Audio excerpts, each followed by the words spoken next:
The word bear is a noun, but it's also a verb, and it means to carry, to endure, or to produce. And Bear in Obsession is a character to be endured, who carries a curse that ends every life he touches, who produces misery and death everywhere he goes. And since my last video, there has been a lot of discourse online surrounding Obsession, and it centers on one question: is Bear a victim or a villain? So one camp thinks that the wish made him a victim of his own worst impulses, a pathetic man punished beyond what he truly deserved. The other camp thinks he was the villain all along. I'm in the second camp, and this video will argue why Bear is the villain, with receipts. Even before Bear makes the one willow wish, he demonstrates that he lacks moral fiber. Bear leaves toxic sleep medication where his cat can reach it. The cat gets into it, the cat dies. And Bear doesn't cover the body, he doesn't grieve, he just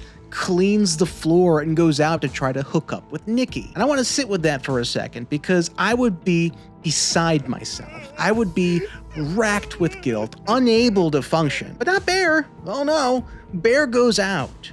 Because the cat's death, like everything else in Bear's life, is something to be avoided rather than reckoned with. He doesn't save the cat, he kills it. Curry Barker himself is signaling that this is not a good person by inverting the screenwriting trope designed specifically to convey goodness and decency. The cat is only the first thing that Bear fails, and certainly won't be the last, because that same night, Bear drives Nikki home. And Nikki, because she is a generous and perceptive person, gives him an opening. She asks him directly if he has feelings for her. Bro, this was it. Shoot your shot. But Bear says no. And then the moment she's gone, he breaks the one wish willow and wishes for Nikki to love him more than anything else in the world. She asked him directly. He lied to her face. And then he used a supernatural object of coercion to take by force what he was too afraid to ask for honestly. He wished for total, consuming, self-obliterating love. He wished for romantic slavery, and he got it. Only a guy afraid of a woman having agency over the answer would make that kind of wish, because rejection means she gets to decide. The wish means she doesn't. That is predator behavior. The film knows it, Curry Barker knows it, and he says it explicitly out loud with this interview with Collider. Like, is there actually any wording in your mind that could get someone what they want without any of these extra ramifications? I think, yeah. That's the thing that's really funny, is that everyone kind of treats the one wish willow like it's this cursed thing, and I understand why, because of the context of the movie. But the thing is, the thing that Bear wishes for is cursed. Like taking away someone's autonomy, taking away someone's self, that's cursed. Like, it's just the wish itself is a very cursed thing. So Nikki, after the wish, is unambiguously being tortured. She is physically degraded, incontinent, insomniac, mentally unstable, wildly unpredictable. The moments when the real Nikki breaks through, when the woman who existed before Bear's wish claws her way back to the surface, she begs him to die. Bear not only ignores her suffering, he feels insulted that she would rather die than be with him. When Wish Nikki first tries to have sex with Bear, real Nikki reasserts herself. She violently rejects it. Bear sees this happen. Bear sees a woman whose body is at war with itself over whether or not to consent to him. And Bear has sex with her anyway.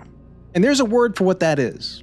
YouTube doesn't like it said during videos, but you know what it is. And Bear knows what it is, and he does it anyway. Real Nikki leaves clues for Bear, reaching out for help like writing "not me" on a Polaroid selfie and slipping it into his bagged lunch of cat sandwich. You can't get a clearer cry for help than that. Bear ignores it. And Bear isn't even doing this in private. His friends see it. They pick up on the bizarre power dynamic. They clock that something is deeply wrong with Nikki. They also clock that Bear is taking full advantage of it. His predation is not a matter of interpretation. It is objective and objectionable. His friends, the people who know him and love him the most, look at what Bear is doing and find it indefensible.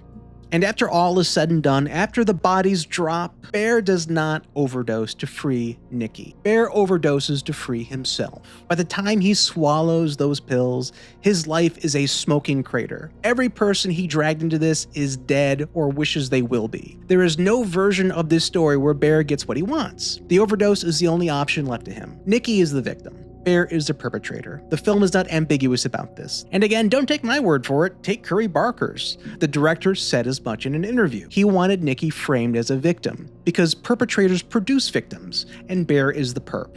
Him being pathetic doesn't change that.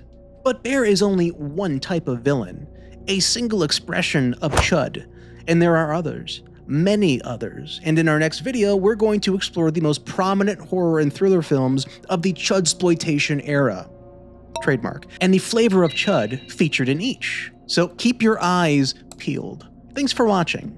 I'm Goblinsberg, and I'll see you in the next one, and fuck Bear.